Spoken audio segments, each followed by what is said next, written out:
Alright, so we've talked about miners before, right? If you haven't, go back and check some of those videos, man. But, alright, so a lot of people have been talking lately about, like, you know, the amount of beef sold through, like, fast food restaurants and shit like that versus, how many, like, cows and shit that would actually take. It doesn't add up. Math doesn't add up. It doesn't add up. But here's the thing. I think I might have an idea of how this works. So, this meat, if it is human, is coming from somewhere. Now, where would that be coming from? Now, say people involved in the ring, we all know what the ring is, victims of the ring. Where is the most likely and in the highest volume? Where are these people going to lose their lives? Now, when you can answer that, we all know. I mean, it could be a celebrity's house, could be an island, whatever. But the the transit routes between all these places are the what? The tunnels, right? The tunnels are underground. So if there is a bunch of bodies that need to be disposed of quietly without anybody, seeing or, less people to be involved, less exposure, you would use the tunnels for transportation, right? So, of course, these bodies have to become something. They have to be processed, right? So, the processing, logically, if you were to keep shit hush hush, would take place underground as well. So, where underground would you find something capable of processing bone and meat and things like that? Think of rock grinders.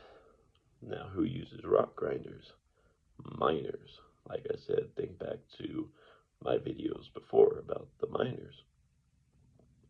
So, if there is the processing happening underground, I mean, you gotta think underground is cool, like a root cellar.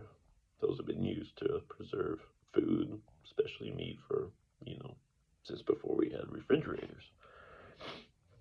Now, what else do you find underground that preserves meat? Salt. And salt has been used to preserve meat for a very long time.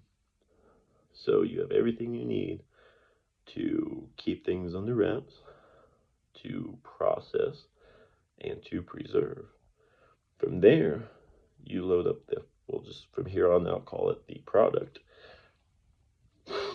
package it up, and you ship it out to distributors.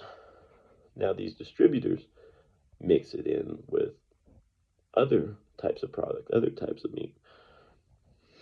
So basically, what they're doing is they're increasing inventory without increasing their cost of goods and therefore increasing their profit.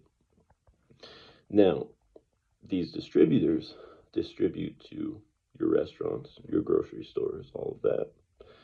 So be careful of the processed meat you buy, what brand it is, where it comes from, where it's sourced from, all of that. Because Chipotle,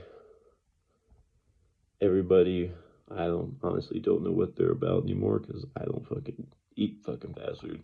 Only fast food I eat is Brahms, and that's because it's a local company, and I can drive to their farm in about 20 minutes. So, you know, like, to me, that's different. It's local. I know what they're about.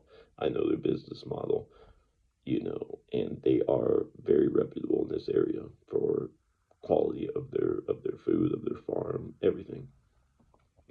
Um, God, where I was going with this. Oh yeah, but Chipotle, they were always about fresh, clean food, right? No antibiotics, no preservatives, no cage free, all that bullshit. But who delivered their trucks? McDonald's.